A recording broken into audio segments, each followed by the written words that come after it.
Alright, in this video I'm going to be covering how you can read and write to basic text files using Java. We're going to be using 4 different classes. One is the file writer, the file reader, the buffered file writer, and the buffered reader. So let's take a look at that. We have file writer, and I'll just call it FR or FW equals new file writer, and then I give the name of the file, so I would just call it new file.txt, and then fix imports, and you notice it highlights this section right here in red, and if you mouse over that it will say unreported exception, IO exception. That's input output exception. Java enforces error handling when you're working with files. And there are 2 ways of handling that exception. It says must be caught or declared to be thrown.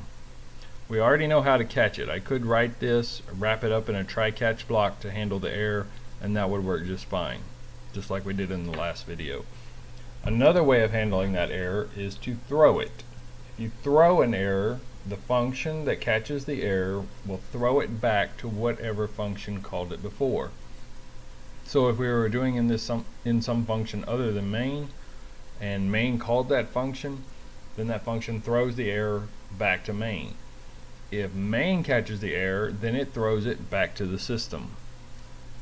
So the syntax for throwing an error is you come up here right after your function declaration but before the braces, and you type the word throws. That is a Java keyword, and then you give the name of the exception you want to throw. Ours is IO exception.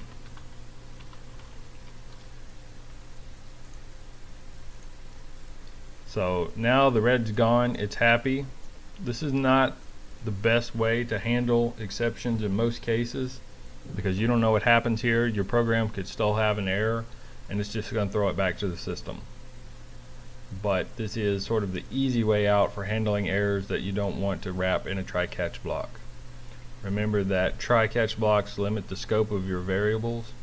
So if I did wrap this in a try block and I wanted to access this variable outside of that block, I would have to declare it somewhere outside of the try block. So it makes coding a little more of a pain if you want to use try-catch blocks in most cases. And the easy way out, if Java is going to enforce exception handling, is to throw the errors. If you need to throw multiple errors, you can say throws, put your first error, and then put a comma and you write your second error. You could do your arithmetic error, index out of bounds, whatever it is you want to put there. You can throw everything if you want to. In any case, we have a file writer now. Our file is open. The next thing we need is a buffered file writer or a buffered writer. So I will say buffered writer, and we'll just call it BW equals new buffered writer. And buffered writer class, the constructor takes a file writer, and we just happen to have one of those. So I'll put my file writer in there and fix the imports. And that gives me a way to write to a file called newfile.txt. If I don't specify any path for this file, it will be created in the project folder. So let's try to write to this guy. I only use the buffered writer variable when I'm writing. So bw dot, when you push dot, you'll notice you have 2 options. You can append or you can write. Write takes a string, append takes a character sequence, which is a string. Either way it'll work. Let's go with append for right now, and we'll say this is a test, and we run the program. It runs just fine, and now I'm going to go to my file explorer. I created this project on Dropbox, so I open that folder up and here's my new file.txt. So double click on that guy, But notice my string, this is a test, did not make it into the file. The reason that happened is because I did not close the file. Anytime you open a file in Java, it's very important that you close it, or it can create memory leaks and your writing functions don't work. So anytime you open a file, you close a file. bw.close. And the buffered writer will go up here and it will close the file that we opened with the file writer. Now when I run the program, it still runs just fine. I should be able to go to my File Explorer here, look at new file.txt, and there's my string, this is a test. So it works just fine. Let's exit that guy and write a second line. bw.append. This is the next string. Now if you look at this, you may expect both of these to appear on the same line. And if I run the program,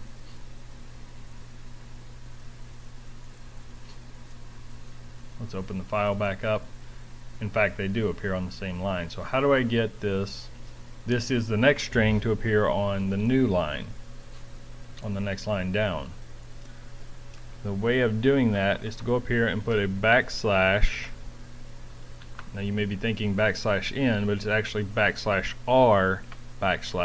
You need both. That's a carriage return and a new line. If you only do the \n, it doesn't work. So I run the program again and check out my new file. Now I've got them on different lines. So that is how you can write to a file and get your strings to appear on different lines. Now notice I'm overwriting that file every time I open it up. So what's the way to actually append to it without erasing everything that was already there? And the way you do that is up here in File Writer, you can put a comma and write true. That will use a second constructor in the File Writer class that allows you to append to a file that already exists. So now when I run the file, I should have these same two strings printed in there twice. And there they are. Notice I didn't get a new line for this first one because it didn't tell it to do that. But it is actually appending to the file instead of overwriting what was already there. Let's just run it a couple more times. And yeah, it keeps on adding to it. So if you want to append to a file rather than overwrite it, you need to come up here and add the true argument to your File Writer class. So we know how to write to a file. Let's look at how we could read from a file. We need a file reader.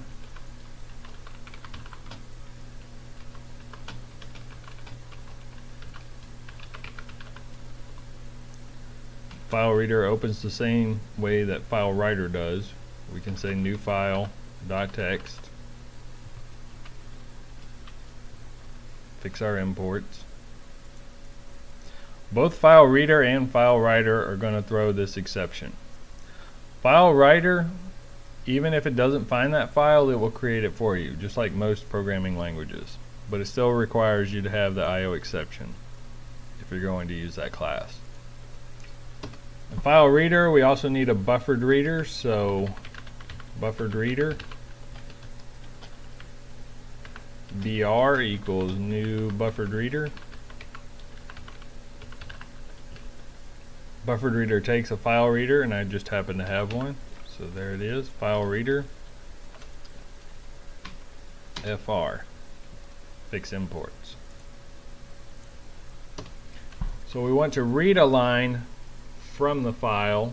We can read one line at a time, you can read a character at a time, or a bit at a time if you want to. In this case, we're just going to read one line at a time because that's the most general way of working with text files.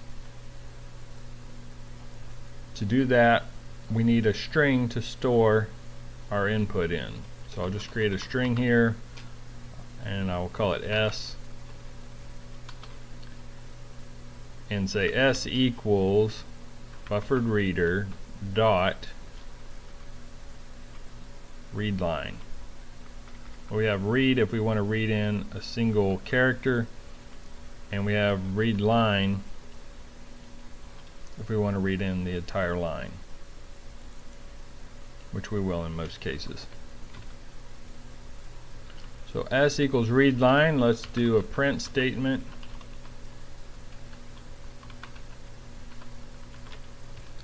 And see what we got. This is a test. This is a test.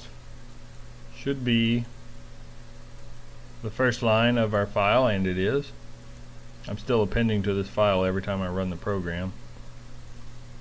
But that's okay. What we can do, if we want to get another line, we can say, let's create another string. We've got S, we'll create S2.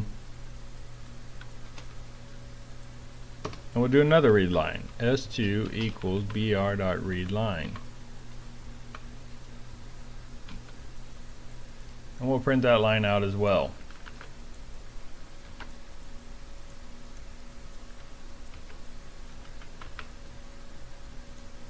Run the program, I get 2 lines, it works just fine. So notice that while this file is opened in the file reader, the readLine function keeps track of the cursor. It knows it's already read the first line, so when it's called the second time, it's on line 2 already. So it's important to remember, anytime you call readLine, it reads the line and it drops down a line. And it keeps track of that cursor behind the scenes in memory. Now this is not a very convenient way of reading in a file. We don't want to create all these strings and read lines, so what we need to do is put it in a loop. And the syntax for the loop is as follows. We only need one string. We'll just leave it at S.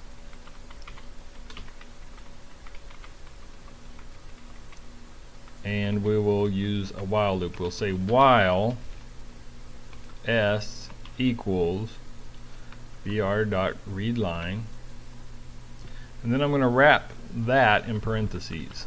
S equals br.readLine, and say, well, that is not equal to null. Null is what you will get when you do reach the end of the file. So this while loop is going to be checking to see if S is null. S will either have text in it, or it'll be null when it reaches the end of the file. So there's our loop. We'll print out whatever S is, and this loop will continue to run until we reach the end of the file. So let's see how it works. And there's our whole file. So there's your basic input and output from a file. For the lab assignment, you're going to be using the file input and output, and you're also going to be using try-catch blocks to handle any errors that may be generated. And this is our lab. We're going to create a regular Java application that implements a register and login system. You're going to present the user with the menu just like I have right here. It says login, 2 register, 3 exit. For the login option, if they select option 1, you're going to prompt the user to enter their name and a 4-digit PIN number. So that'll be a numerical input. Your login needs to check a file called info.txt. Don't give it a path, just create it right there in the project. And it's going to check that the information entered by the user against that file and see if the user has or see if the file has a matching name and PIN number. If it does, you're going to say welcome to the system and you're going to exit the program. If it doesn't, you're going to let them try again up to 3 times. After 3 times, you kill the program. For option number 2, you're going to prompt the user for a name and PIN number just as you did above. It's going to check the file and see if the name has already been used, because you don't want 2 users with the same name. So as long as that name is not in the file, you're going to add that name to the file. If it is, you're going to prompt the user to pick a different name. The last option is to exit. What you need to do throughout this program, One thing is encrypt the PIN number, so that if I open this text file, the number I see there is not the same number I use to log in and register with. And you can use any sort of numerical calculations on that you want. It does not have to be complicated at all, but it does need to be different.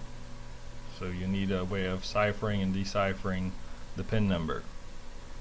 The other thing is your input needs to be validated to the point that it's unbreakable. If I go to the menu and type in garbage, it needs to be able to handle that. If you're expecting a PIN number and I type in letters, it needs to be able to handle that. So those are the stipulations on the login program. We're going to do another program working with files in a different way in JavaFX. I'll show you some cool stuff that JavaFX does with file reading and writing files in an easy way, but we'll save that for another time. If you have any questions, just shoot me an email. I'll see you later.